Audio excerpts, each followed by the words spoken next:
High up, crowning the grassy summit of a swelling mound whose sides are wooded near the base with the gnarled trees of the primeval forest, stands the old chateau of my ancestors. For centuries its lofty battlements have frowned down upon the wild and rugged countryside about, serving as a home and stronghold for the proud house whose honored line is older even than the moss-grown castle walls. These ancient turrets, stained by the storms of generations and crumbling under the slow yet mighty pressure of time, formed in the ages of feudalism one of the most dreaded and formidable fortresses in all France. From its machicolated parapets and mounted battlements, barons, counts, and even kings have been defied. Yet never had its spacious halls resounded to the footstep of the invader. But since those glorious years, all is changed. A poverty but little above the level of dire want, together with a pride of name that forbids its alleviation by the pursuits of commercial life, have prevented the scions of our line from maintaining their estates in pristine splendor, and the falling stones of the walls, the overgrown vegetation in the parks, the dry and dusty moat, the ill-paved courtyards and toppling towers without, as well as the sagging floors, the worm-eaten wainscots, and the faded tapestries within, all tell a gloomy tale of fallen grandeur. As the ages passed, first one, then another of the four great turrets were left to ruin, until the last but a single tower housed the sadly reduced descendants of the once mighty lords of the estate. It was in one of the vast and gloomy chambers of this remaining tower that I, Antoine, last of the unhappy and accursed Comtes de C, first saw the light of day, 90 long years ago. Within these walls, and amongst the dark and shadowy forests, the wild ravines and grottos of the hillside below, were spent the first years of my troubled life. My parents I never knew.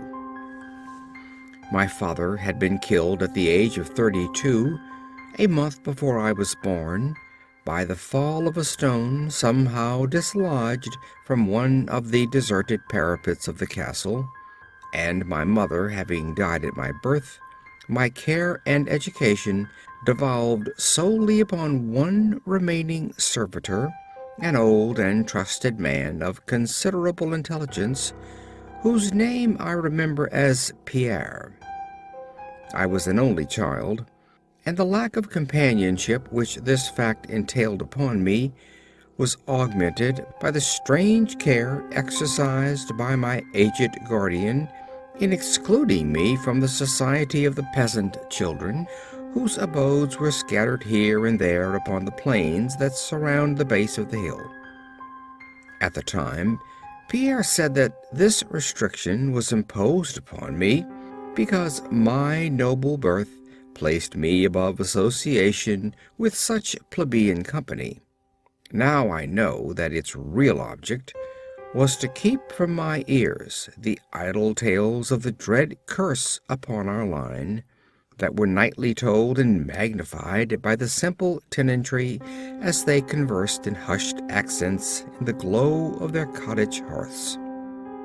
Thus isolated and thrown upon my own resources, I spent the hours of my childhood in poring over the ancient tomes that filled the shadow-haunted library of the chateau, and in roaming without aim or purpose through the perpetual dusk of the spectral wood that clothes the sides of the hill near its foot. It was perhaps an effect of such surroundings that my mind early acquired a shade of melancholy. Those studies and pursuits which partake of the dark and occult in nature most strongly claimed my attention. Of my own race I was permitted to learn singularly little, yet what small knowledge of it I was able to gain seemed to depress me much. Perhaps it was at first only the manifest reluctance of my old preceptor to discuss with me my paternal ancestry that gave rise to the terror which I ever felt at the mention of my great house. Yet as I grew out of childhood, I was able to piece together disconnected fragments of discourse let slip from the unwilling tongue which had begun to falter in approaching senility, that had a sort of relation to a certain circumstance which I had always deemed strange, but which now became dimly terrible. The circumstance to which I allude is the early age at which all the Comtes of my line have met their end. Whilst I had hitherto considered this but a natural attribute of a family of short-lived men, I afterward pondered long upon these premature deaths, and began to connect them with the wanderings of the old man, who often spoke of a curse which for centuries had prevented the lives of the holders of my title from much exceeding the span of 32 years. Upon my 21st birthday, the aged Pierre gave to me a family document which he said had for many generations been handed down from father to son and continued by each possessor. Its contents were of the most startling nature, and its perusal confirmed the gravest of my apprehensions. At this time, my belief in the supernatural was firm and deep-seated, else I should have dismissed with scorn the incredible narrative unfolded before my eyes. The paper carried me back to the days of the 13th century, when the old castle in which I sat had been a feared and impregnable fortress. It told of a certain ancient man who had once dwelt on our estates, a person of no small accomplishments, though little above the rank of peasant, by name Michel, usually designated by the surname of Mauvais the Evil on account of his sinister reputation. He had studied beyond the custom of his kind, seeking such things as the philosopher's stone or the elixir of eternal life, and was reputed wise in the terrible secrets of black magic and alchemy. Michel Mauvais had one son named Charles, a youth as proficient as himself in the hidden arts, and who had therefore been called le Sorcier, or the wizard. This pair, shunned by all honest folk, were suspected of the most hideous practices. Old Michel was said to have burnt his wife alive as a sacrifice to the devil, and the unaccountable disappearances of many small peasant children were laid at the dreaded door of these two. Yet through the dark natures of the Father and the Son ran one redeeming ray of humanity. The evil old man loved his offspring with fierce intensity, whilst the youth had for his parent a more than filial affection. One night, the castle on the hill was thrown into the wildest confusion by the vanishment of young Godfrey, son to Henri the Comte. A searching party, headed by the frantic father, invaded the cottage of the sorcerers, and there came upon old Michel Mauvais, busy over a huge and violently boiling cauldron. Without certain cause, in the ungoverned madness of fury and despair, the Comte laid hands on the aged wizard, and ere he released his murderous hold, his victim was no more. Meanwhile, joyful servants were proclaiming aloud the finding of young Godfrey in a distant and unused chamber of the great edifice, telling too late that poor Michel had been killed in vain. As the Comte and his associates turned away from the lowly abode of the alchemists, the form of Charles Le Sorcier appeared through the trees. The excited chatter of the menials standing about told him what had occurred, yet he seemed at first unmoved at his father's fate. Then, slowly advancing to meet the Comte, he pronounced in dull yet terrible accents the curse that ever afterward haunted the House of C. May ne'er a noble of thy murderous line survive to reach a greater age than thine, spake he, when suddenly leaping backwards into the black wood, he drew from his tunic a phial of colorless liquid, which he threw in the face of his father's slayer as he disappeared behind the inky curtain of the night. The Comte died without utterance and was buried the next day, but little more than 32 years from the hour of his birth. No trace of the assassin could be found, though relentless bands of peasants scoured the neighboring woods and the meadowlands around the hill. Thus, time and the want of a reminder dulled the memory of the curse in the minds of the late Comte's family, so that when Godfrey, innocent cause of the whole tragedy and now bearing the title, was killed by an arrow while hunting at the age of 32, there were no thoughts save those of grief at his demise. But when, years afterward, the next young Comte, Robert by name, was found dead in a nearby field from no apparent cause, the peasants told in whispers that their seigneur had but lately passed his 32nd birthday when surprised by early death. Louis, son of Robert, was found drowned in the moat at the same fateful age, and thus, down through the centuries, ran the ominous chronicle, Henri, Roberts, Antoines, and Armands, snatched from happy and virtuous lives when a little below the age of their unfortunate ancestor at his murder. That I had left at most but 11 years of further existence was made certain to me by the words which I read. My life, previously held at small value, now became dearer to me each day as I delved deeper and deeper into the mysteries of the hidden world of black magic. Isolated as I was, modern science had produced no impression upon me, and I labored as in the Middle Ages, as rapt as had been old Michael and young Charles themselves in the acquisition of demoniacal and alchemic learning.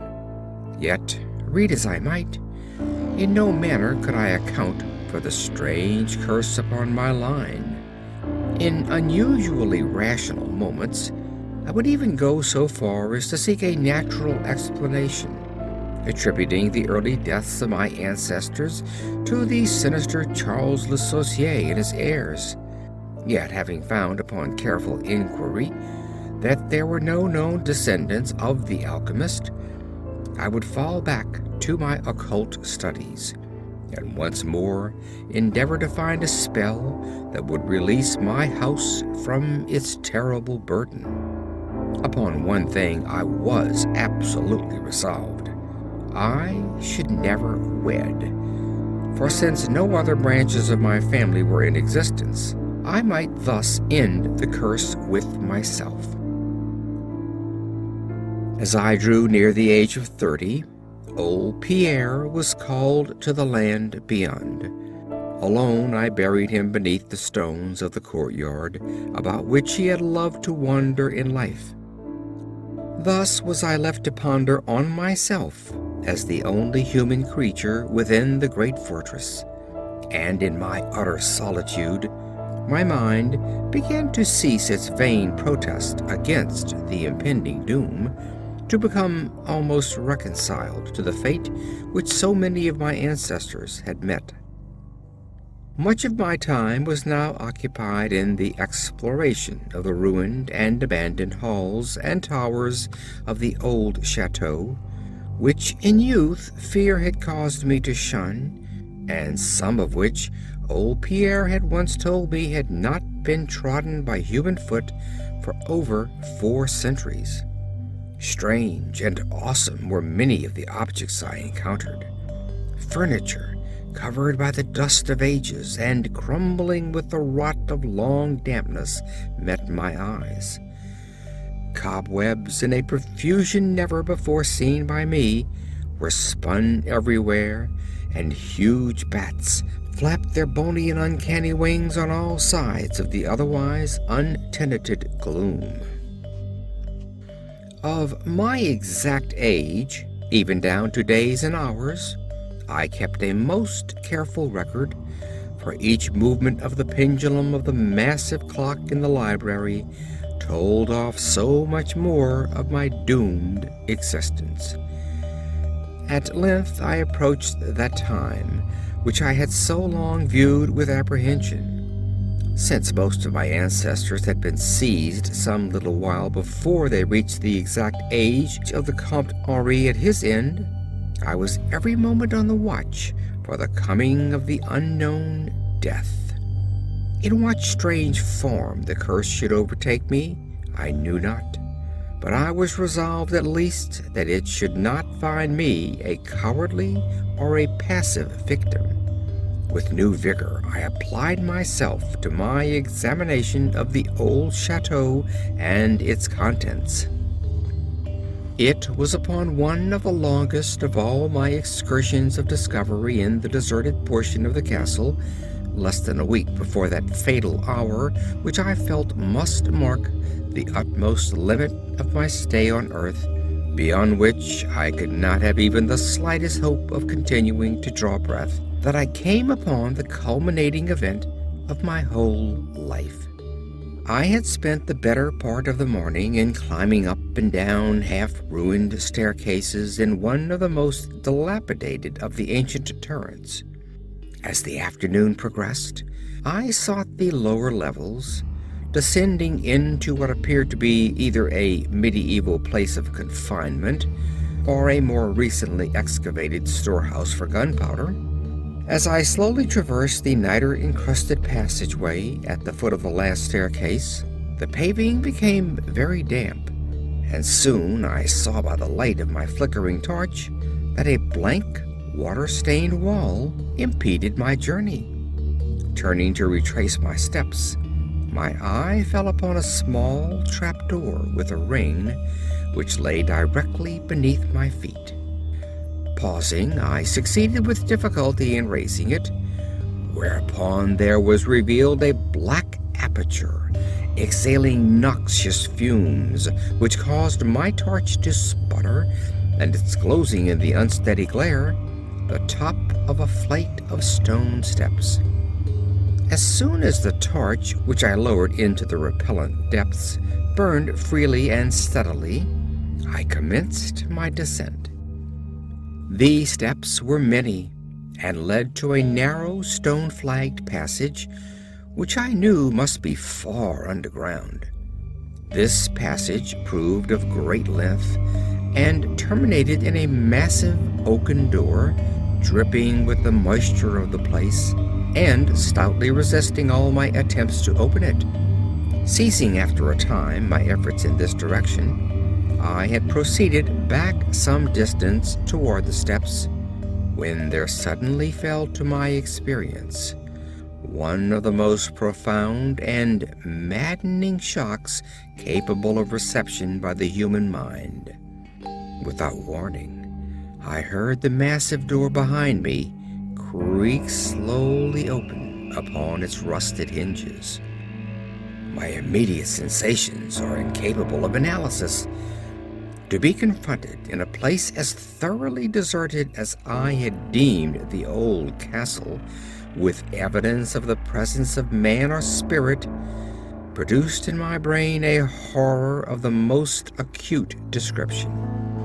When at last I turned and faced the seat of the sound, My eyes must have started from their orbits at the sight that they beheld. There, in the ancient Gothic doorway, stood a human figure.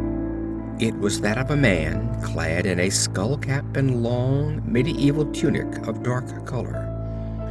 His long hair and flowing beard were of a terrible and intense black hue, and of incredible profusion. His forehead, high beyond the usual dimensions, his cheeks deep, sunken, and heavily lined with wrinkles, and his hands, long, claw-like, and gnarled, were of such a deathly marble-like whiteness as I have never elsewhere seen in man. His figure, lean to the proportions of a skeleton, was strangely bent and almost lost within the voluminous folds of his peculiar garment. But the strangest of all were his eyes, twin caves of abysmal blackness, profound in expression of understanding, yet inhuman in degrees of wickedness. These were now fixed upon me, piercing my soul with their hatred, and rooting me to the spot whereon I stood. At last the figure spoke in a rumbling voice that chilled me through with its dull hollowness and latent malevolence. The language in which the discourse was clothed was that debased form of Latin in use amongst the more learned men of the Middle Ages, and made familiar to me by my prolonged researches into the works of the old alchemists and demonologists. The apparition spoke of the curse which had hovered over my house, told me of my coming end, dwelt on the wrong perpetuated by my ancestor against old Michel Mauvais, and gloated over the revenge of Charles le Sorcier. He told me how the young Charles had escaped into the night, returning in after years to kill Godfrey the heir with an arrow just as he approached the age which had been his father's at his assassination, how he had secretly returned to the estate and established himself unknown in the even then deserted subterranean chamber whose doorway now framed the hideous narrator. How he had seized Robert, son of Godfrey, in a field, forced poison down his throat, and left him to die at the age of 32, thus maintaining the foul provisions of his vengeful curse. At this point I was left to imagine the solution of the greatest mystery of all, how the curse had been fulfilled since that time when Charles le Sorcier must in the course of nature have died. For the man digressed into an account of the deep alchemical studies of the two wizards, father and son, speaking most particularly of the researches of Charles le Sorcier concerning the elixir which should grant to him who partook of it eternal life and youth. His enthusiasm had seemed for the moment to remove from his terrible eyes the hatred that had at first so haunted them, but suddenly the fiendish glare returned, and with a shocking sound like the hissing of a serpent, the stranger raised a glass phial with the evident intent of ending my life, as had Charles le Sorcier 600 years before ended that of my ancestor.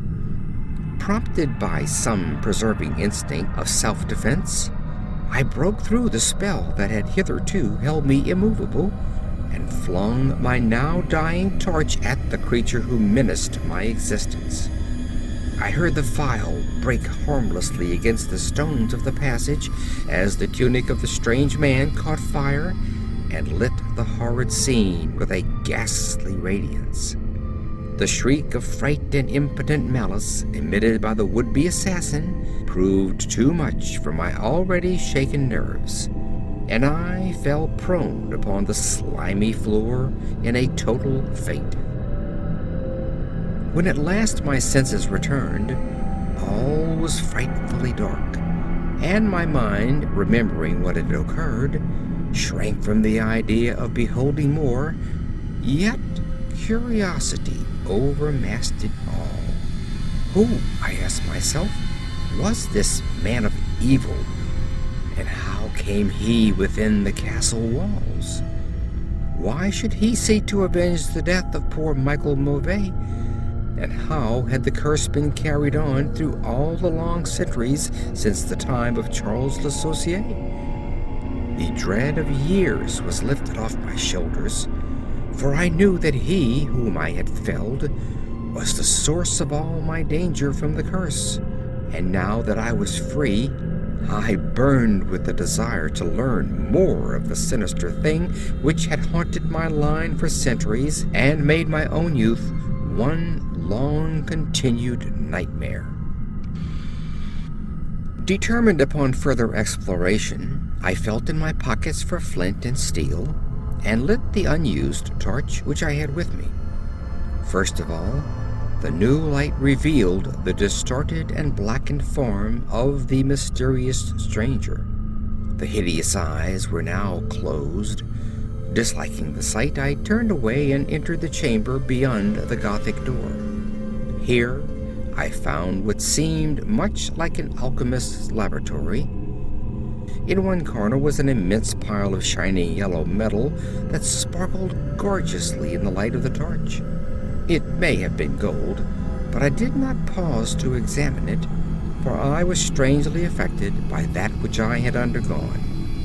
At the farther end of the apartment was an opening leading out into one of the many wild ravines of the dark hillside forest. Filled with wonder, yet now realizing how the man had obtained access to the chateau, I proceeded to return. I had intended to pass by the remains of the stranger with averted face, but as I approached the body, I seemed to hear emanating from it a faint sound, as though life were not yet wholly extinct. Aghast, I turned to examine the charred and shriveled figure on the floor. Then, all at once, the horrible eyes, blacker even than the seared face in which they were set, opened wide with an expression which I was unable to interpret. The cracked lips tried to frame words which I could not well understand. Once I caught the name of Charles Le Sorcier, and again I fancied that the words years and curse issued from the twisted mouth. Still, I was at a loss to gather the purport of his disconnected speech. At my evident ignorance of his meaning, the pitchy eyes once more flashed malevolently at me, until, helpless as I saw my opponent to be, I trembled as I watched him. Suddenly, the wretch, animated with his last burst of strength, raised his hideous head from the damp and sunken pavement. Then, as I remained paralyzed with fear, he found his voice, and in his dying breath screamed forth those words which have ever afterward haunted my days and my nights. "Fool!" he shrieked. "Can you not guess my secret? Have you no brain whereby you may recognize the will which has through 6 long centuries fulfilled the dreadful curse upon your house? Have I not told you of the great elixir of eternal life? Know you not how the secret of alchemy was solved? I tell you, it is I that have lived for 600 years to maintain my revenge. For I am Charles Le Sorcier."